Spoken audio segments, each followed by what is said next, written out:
Seconds later. Aduh, faham pula kita ni.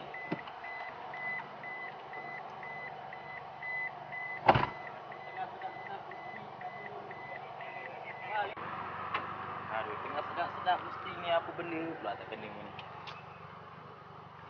Pula cabut lah.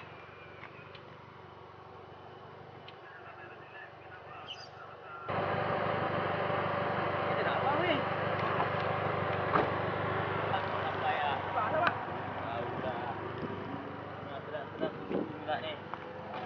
Ada duit pula.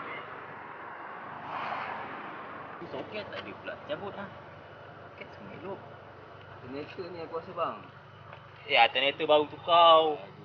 Aduh. Tak alternator. Ya, Okay,